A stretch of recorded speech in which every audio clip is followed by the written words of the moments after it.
Good afternoon. My name is Sue Schneider, and I am chair at 10 at the Top, and I want to just really thank you for joining us today. As I look out in the audience, probably almost 100% of you are my good friends, so I'm hoping you're coming both for the forum and also for the friendship here. But I want to thank you because this Vision Forum is focused on the role of arts and culture in growing our communities and our economic vibrancy. I'm pleased to welcome you to today's forum. Today starts our 7th year at providing regular regional forums on issues that impact our ability to ensure that the Upstate is the place and is universally recognized to live, learn, do business, and raise a family. The mission of 10 at the Top is to foster collaboration and trust and partnerships across the Upstate. And gatherings like this one today is an absolutely important component to achieve that mission. I want to start off this meeting today with recognizing and thanking our 10 at the Top board members who are in attendance today. We have a strong board of regional leaders, and I appreciate their energy and commitment toward regional collaboration. If you are a 10 at the Top current or past board member, would you please just stand to be recognized?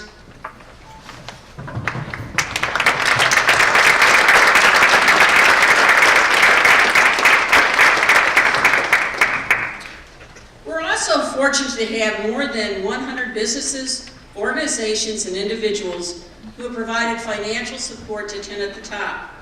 You can read the names on the back of your program, and I want to thank every funding partner for their investment and commitment to collaboration. Now, when you look at that list, if you want to turn that over, if your company isn't one of them on there, don't worry, we have the ability to add you to that list. So if you want to consider becoming a TAP supporter, please see Dean Hybl or myself. Today I want to also recognize and thank Blue Cross Blue Shield for their long-term commitment to 10 at the Top and our Upstate Vision Forum series.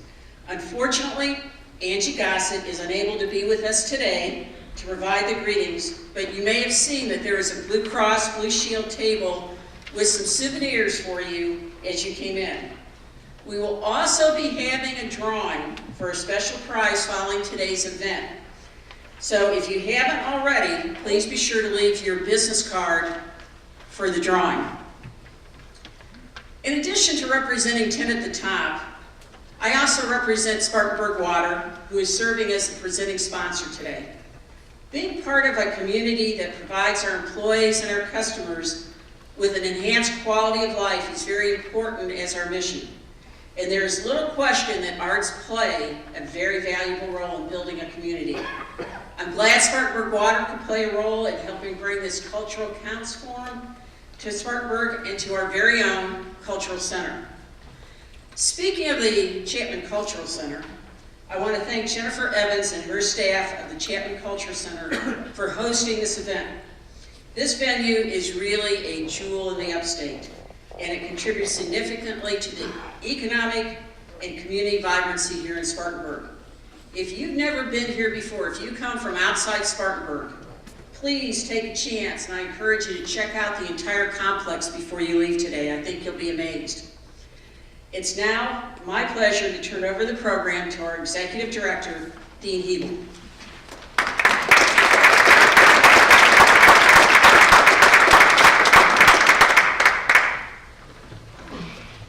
Great, thank you, Sue, and good afternoon, everyone. I really appreciate you taking the time to be with us today. I'm going to start very quickly by just giving a little bit of an overview about 10 at the Top. I know at least 2/3 of you in the room probably could give my presentation for me, but there are always new folks around, so I want to make sure that a little bit of the story is shared.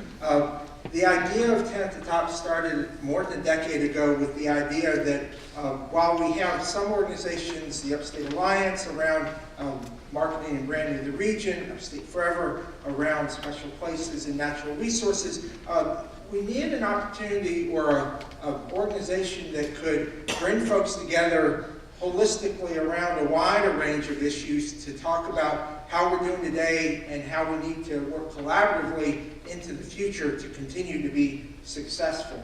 And so 10 at the Top started in that capacity, and we've served in that now for just about a decade. And we are really a regional connector. We connect, we collaborate, we communicate what's happening in the region, and we work on creating a collective capacity. We have 5, what we call our driver areas of focus. Community vibrancy, you'll hear more about that in a few minutes. Economic and entrepreneurial vitality, human potential, natural beauty and resources, and sustainable growth. And we bring together committees, task forces, community initiatives, forums, workshops, summits around those various issues. And so we are really connecting the region through community outreach. And since 2010, many of you have been engaged. We've had over 700 what we call regional engagements that we have coordinated or been involved with over 33,000 participants. And that's direct participants. That's not folks who have been on the information hub or been involved in some of the other activities. This is directly engaged and involved in the work that we've been doing. And I know many of you are on that list. So it's been really a very strong recognition that collaboration is important in the Upstate, and we play really that role. So this forum series, Sue mentioned, this is our 7th year. We started in 2012 after the unveiling of the Upstate Vision the previous year, and this is actually we've had 20. This is our 21st forum, all around topics that focus on economic vitality or quality of life in the Upstate region. And as Sue mentioned, we've been very fortunate. Blue Cross Blue Shield has been our lead sponsor throughout this series, and we appreciate all of their support and engagement. So basically, 10 at the Top's role is connecting regional stakeholders to build collective capacity around key Upstate issues. And so I'm going to kind of set the stage for today by talking about what our issue is today, community vibrancy. I mentioned it's one of the 5 driver areas. R.P. Rama is the chair of our Community Vibrancy Task Force, has been for a couple of years, is here with us today. And that committee, since 2011, has been very busy in a number of ways. And the idea of community vibrancy, as it was defined in the Upstate Regional Vision, was we recognize that we have special places, our communities, whether our smaller towns and cities or our larger metropolitan areas, but they all have their own uniqueness and their own level of vibrancy. And we want to enhance that across the entire Upstate region. The first thing that we did back in 2012, 2013, and some of you, I think, were involved in that, is we partnered with USC Upstate, a couple of classes here, and created what we call the Great Ideas for Vibrancy list. Over 50 initiatives across the country, because we knew that you don't have to reinvent the wheel. There are communities everywhere that are doing wonderful things, many here in the Upstate and in South Carolina, but also across the country.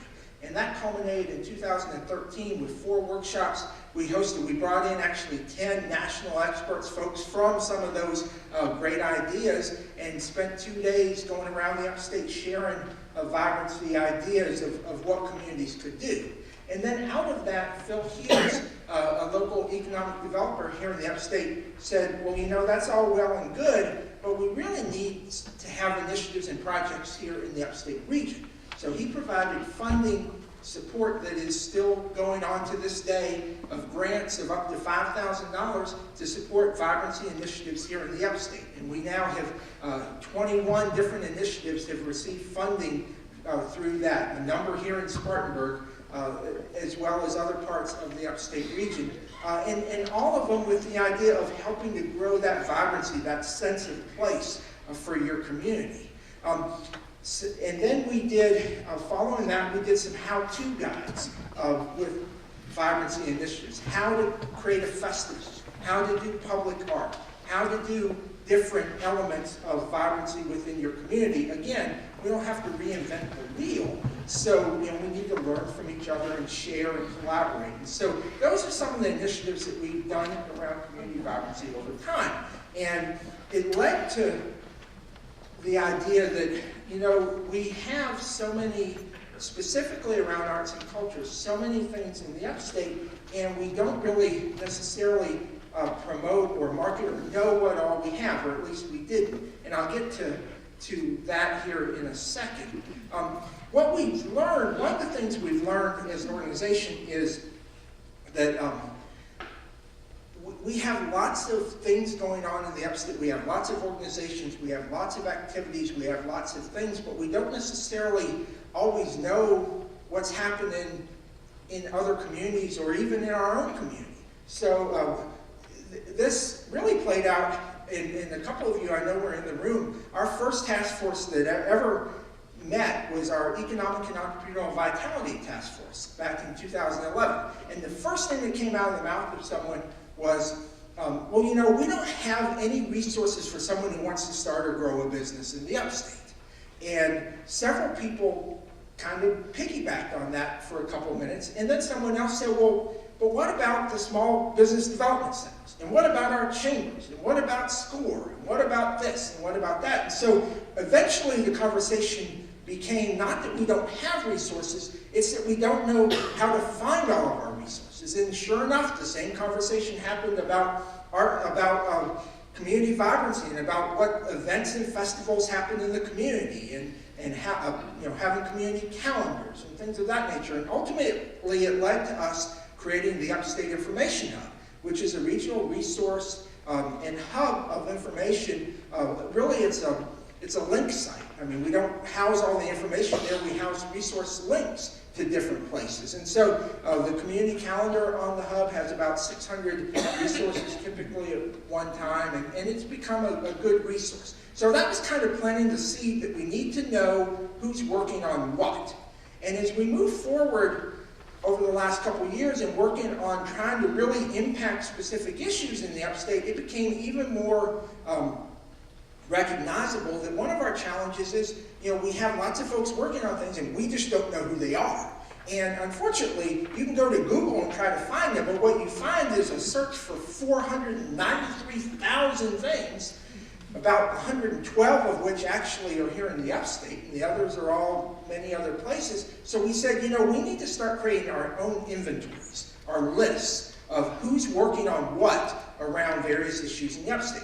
And we started with child well-being, because we were creating a child well-being network, and senior needs, because we're working around elements of working with seniors. So we started with those two inventories. At the same time, through Duke Energy, and folks said, you know, we need to also have an inventory of our outdoor recreation places, because we have all these wonderful places, but we can't, it's hard to find them on one site. You have to go to, you know, the South Carolina State Park site, and then go to this site and other, instead of one place. So we created an inventory.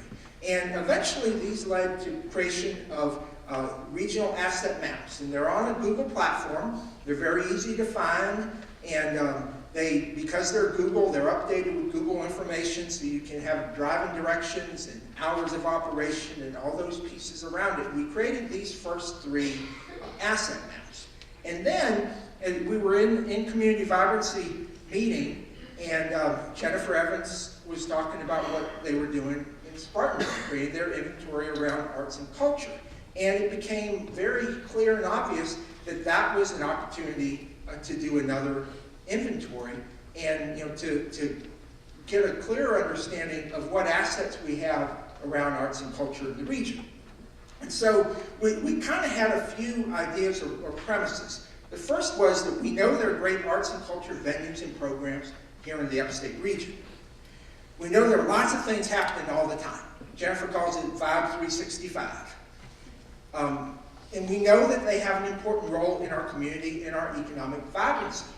But we also know that we are not recognized for our arts and culture by people who live outside of the Upstate. I think people here, whether you live in Spartanburg and you come here to the Chapman Cultural Center, or you live in Greenwood and you go to the Arts Center and to the museum and other things they have there, the theater, you go to the Opera House in Abbeville, or you go to the Peace Center in Greenville. I think people in the Upstate have a pretty good idea, and it has become recognizable, but we don't necessarily have that same traction in other parts of the state or the world that we have a really thriving arts and culture community. So those became kind of pieces around why we should do an arts and culture inventory. And then we looked at Jennifer and what's been done here in Spartanburg, because it really have already done it here. And so we could use that as the beginning, the start of what we would do regionally.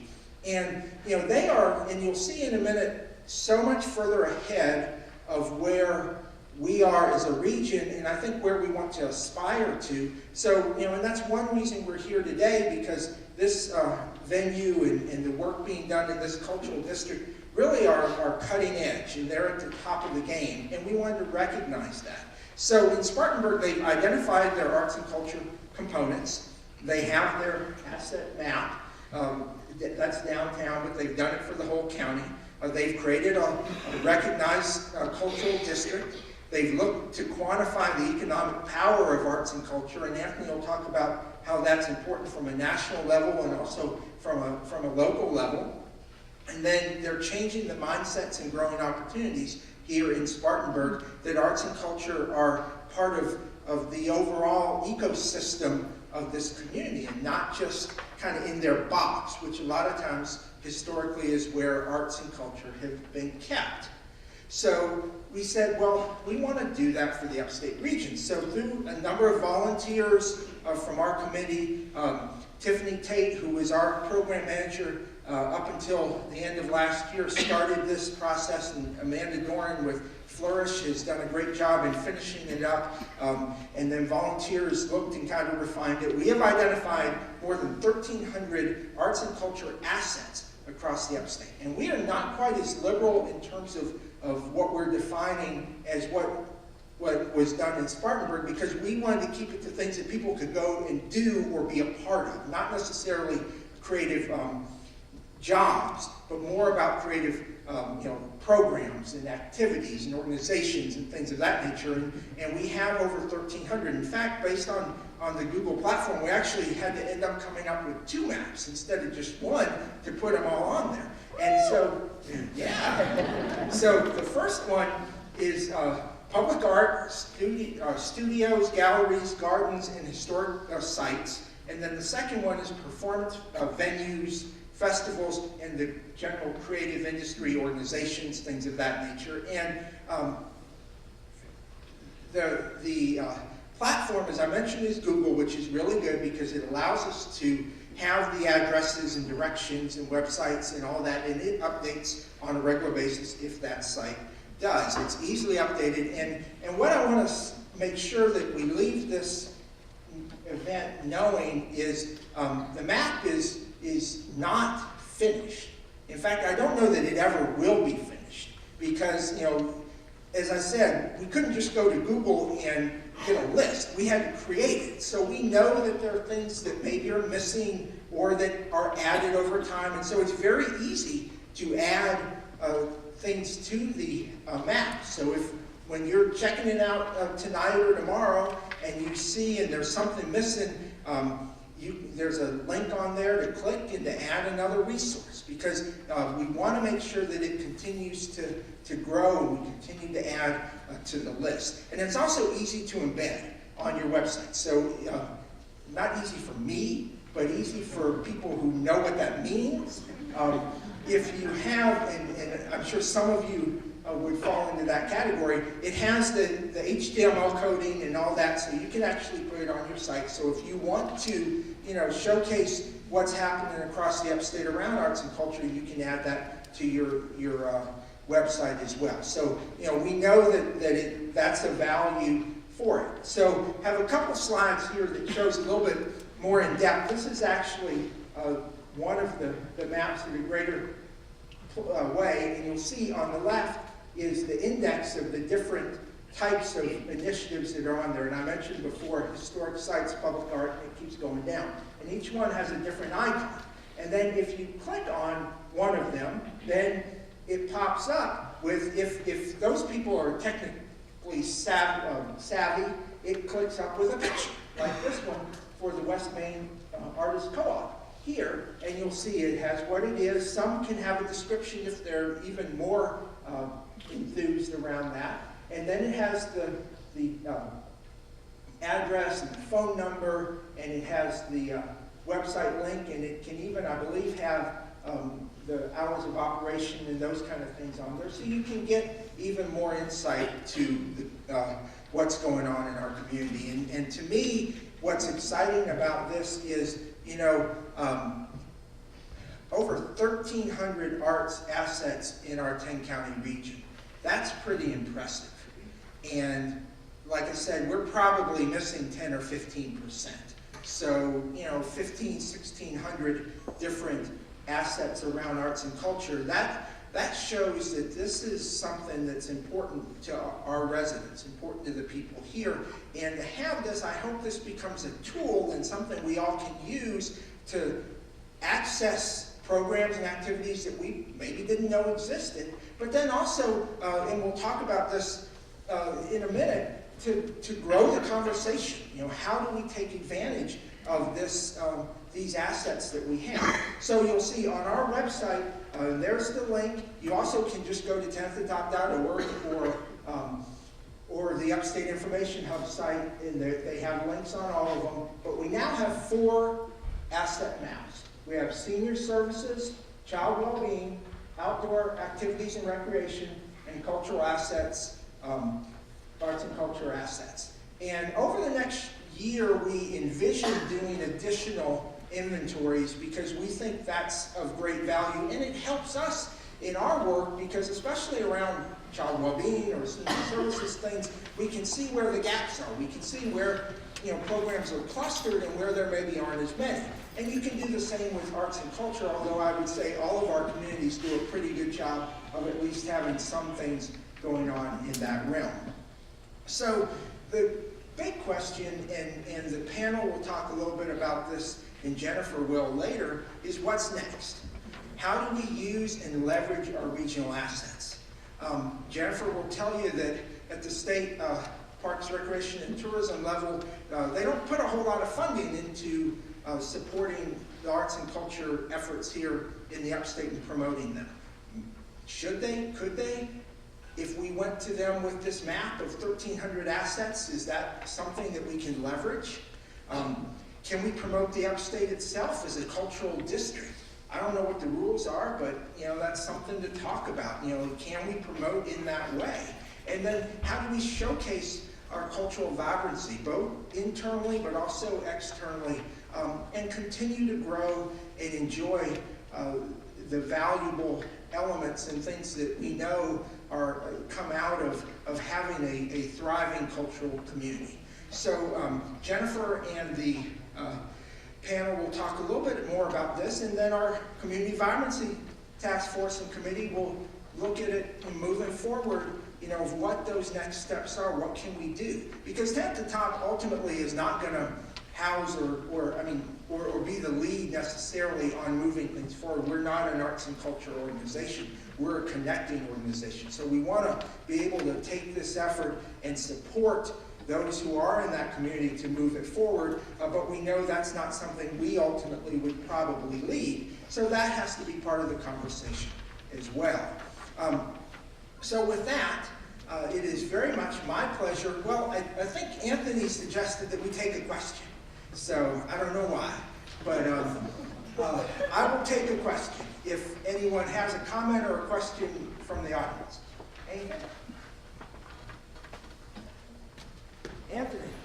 I'll ask a question. Okay. Are you the only regional doing this kind of mapping, or is this being done throughout South Carolina? I would assume we're the only ones.